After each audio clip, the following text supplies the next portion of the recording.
Okay, so I wanted to do a video on my home birth that I just had, which was a Lotus birth, and I wanted to talk a little bit about my pregnancy and our choices concerning the entire experience and my postpartum baby moon. I've gotten a lot of messages from family and friends and my subscribers on here, and with lots of questions about everything. And so I figured I would just put it all in one video, and that way I could have my birth story on video so that I can never forget it.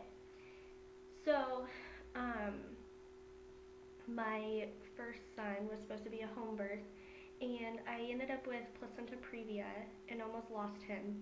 And then the placenta moved and he was fine, but then I ended up with preeclampsia, so I had an emergency induction at 38 weeks with him. And he was fine, and we both ended up being fine afterwards, but it was not the birth experience that I wanted at all, and I felt very incomplete.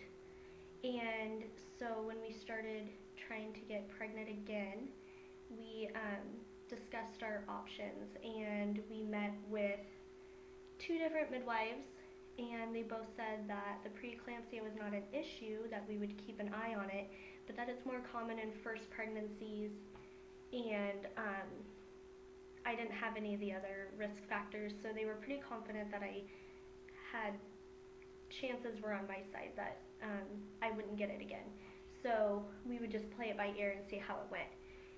And so we decided to go ahead and have a home birth for our second one. And so during my pregnancy, we kept a really good eye on the preeclampsia. And I know that the brewer's diet is controversial, but my midwife believed in high protein helping prevent preeclampsia. So I figured I didn't have anything to lose. So I ate a lot of protein, and I just ate overall healthier, drank more water, exercised more, and I don't know if it helped at all or if it was just by chances, but I definitely beat preeclampsia. I didn't have high blood pressure my entire pregnancy. No swelling, nothing, completely healthy pregnancy. We didn't have any sonograms. I didn't have any cervical checks. I did nothing invasive. I let nature do its thing, and we had a very healthy baby. So that was just my personal experience. Of course, you have to weigh your own options with that. Home birth isn't for everybody. Preeclampsia can be more serious for others. Um, so, again, if you've had preeclampsia, I definitely believe that prenatal care is important.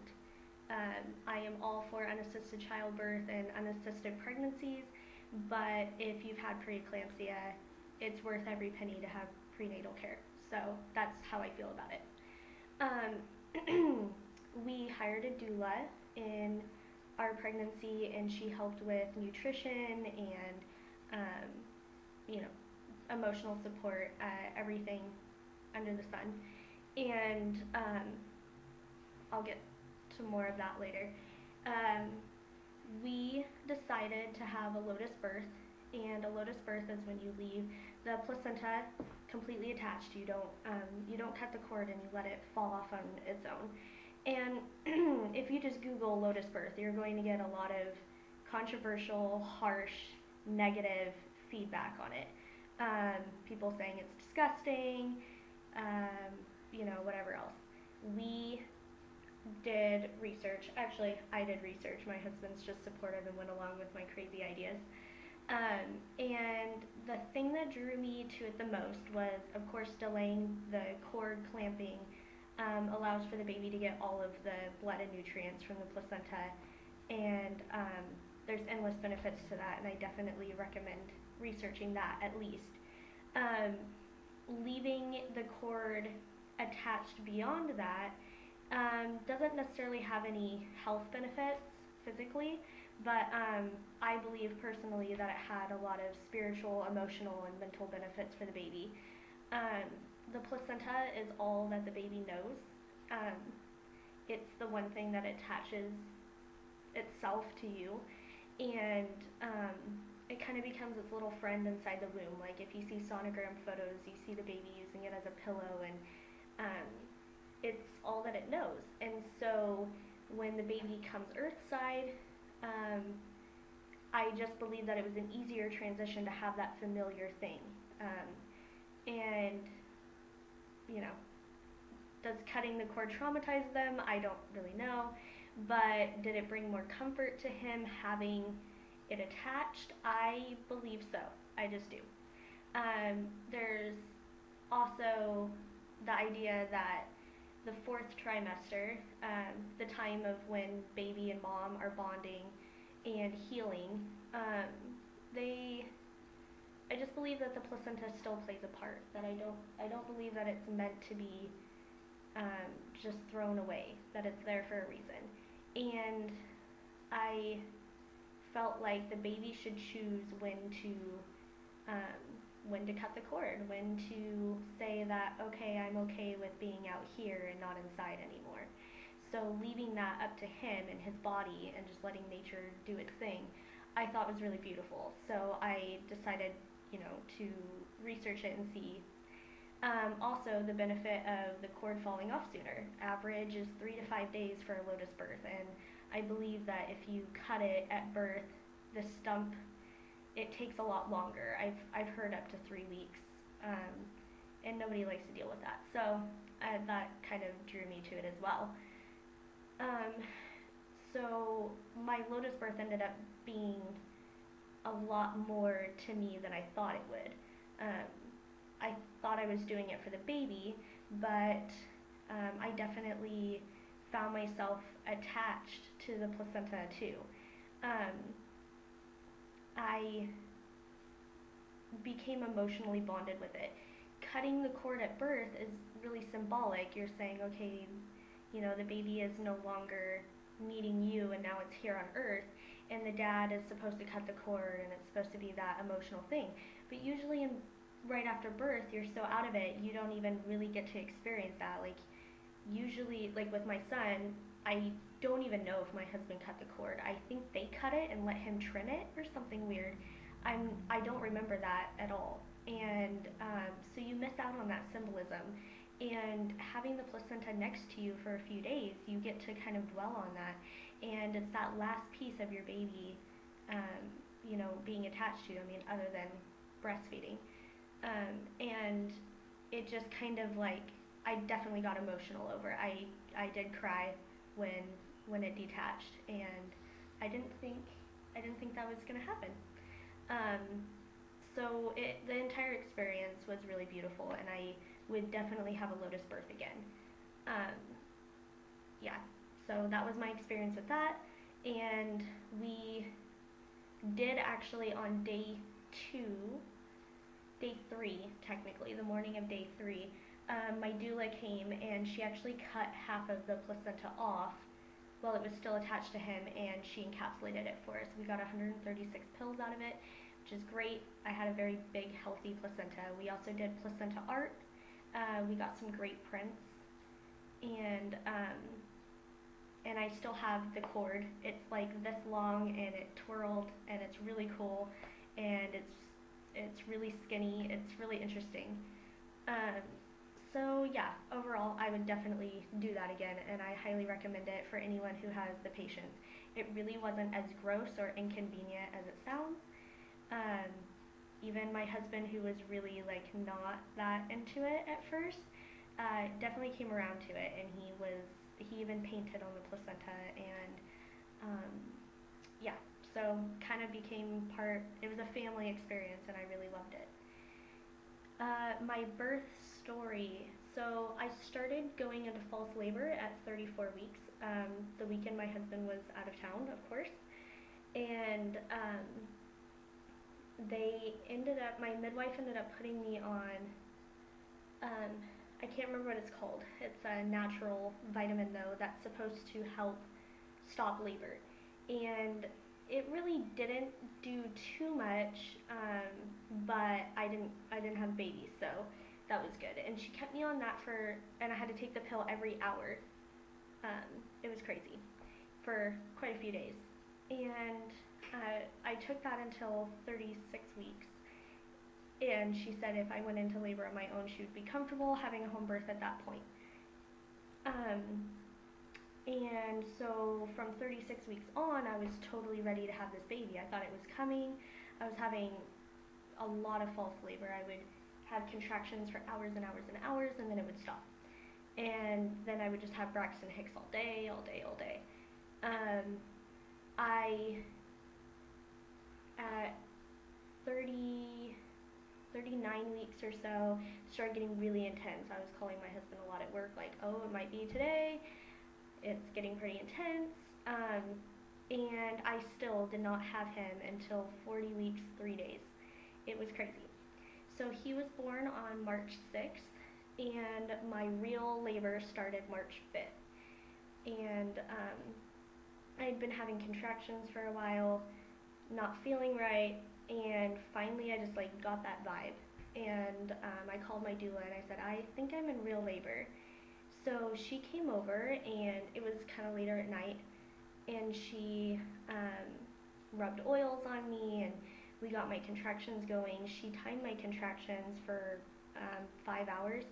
They got to be 2 to 3 minutes apart pretty consistently, and I was doing great. We were in my room. My son was asleep on the couch. We were in my room, the three of us, me, my husband, and her, and the lights were off and candles were lit and the oils were going, and I was just in the vibe, and I was sure the baby was going to come, and I was breathing through them great, but they were really getting intense. We were doing hip squeezes and whatnot. And then at about 4 a.m., we decided to call my midwife, and she was at another birth. And so she said, do you want me to call the backup midwife, or do you want to give it a little bit and see if, you all of a sudden something happens and, maybe I'm done with this birth and I can rush over. I said, well, I feel like I probably have about 3 more hours of this or so. So let's either one of us get back in contact with each other. We'll see what happens. I said, I'm going to try to rest, because if this is really it, I want the energy. So I laid down. I finally found a position I could somewhat rest in for more than a second. And I fell asleep. And 2 hours later, I woke up and the contractions were gone. So that was at 6 a.m. My doula left at 7 a.m. She said, okay, it's been an hour, you haven't had any action, so call me back if it picks up. So that was 7 a.m. on the 6th. And the rest of the morning, I was just really anxious. I just couldn't understand why my body was doing this, and I was getting really frustrated, and so I decided to distract myself. So I took another nap, and then I called my parents who were in town and told them to pick up my toddler and take him to the park for a while, do whatever. I'm going to try to rest or maybe get this going. I didn't really know, but I just kind of wanted him out of the house for a little while. I didn't want to have to worry about him. So they came and picked him up, and they came and picked him up around noon. And so I went ahead and got dressed and decided I was going to distract myself. So me, my husband, and my best friend Haley, we decided to go get a late lunch at 2:30. We went to pizza at 2:30. And when I got there, I just wasn't feeling good. I decided not to eat. And we hung around there for a little while, and then finally I was like, I have to go home. And my other best friend Amanda drove 4 hours for the birth, and she had just gotten into town. So I said, okay, well, go ahead and meet me at my house. So I left the pizza place with my husband, and we went home, and Amanda came over at 5, and Tom, and I just wasn't feeling right. I was having some Braxton Hicks, but nothing serious. So I laid down in bed to try to rest, and Amanda sat in the room with me, and Tom decided he was going to just drive down the road to the grocery store and grab some waters and some last minute things. We were having a baby, so there was a couple things we needed. That was at 5, and hey bud. Okay, 1 minute, okay? That was at 5, and I would say around 5:20, my contractions started picking up, and they were mild for about 4 contractions or so, and then all of a sudden it just hit, and I started screaming, and I couldn't handle it. I got in the bathtub, and Amanda was standing there, and I think she was in a little bit of shock, and um, I tried to soothe the contractions in the bath, and then that just wasn't doing it for me. So I got out of the bath, went back to bed, started screaming and screaming. And my husband got home around 5:30, 5:45 or so, and he immediately took over, and I was in excruciating pain. I was shocked because it just went from nothing to everything.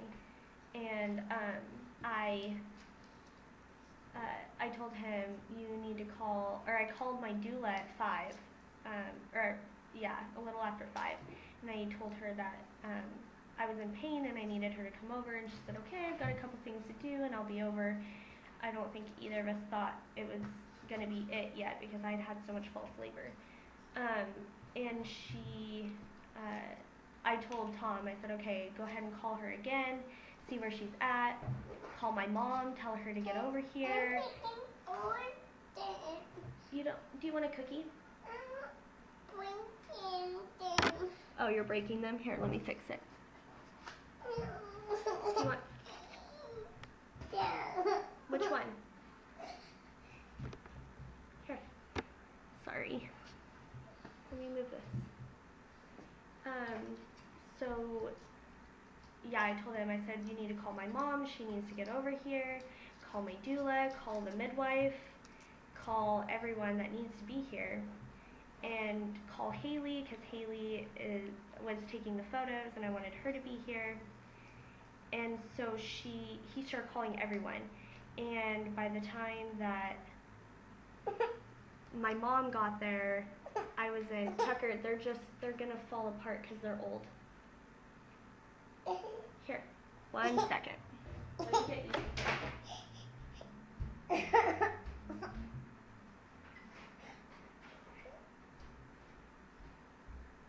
Here you go. Sorry. So that was probably, I would say everyone was here about 6:30 maybe. I'm not really sure. At this point I wasn't looking at the clock or anything. And my doula wasn't here yet. My midwife wasn't here yet. My husband was kind of going in panic mode because I am waking up the neighbors. Like,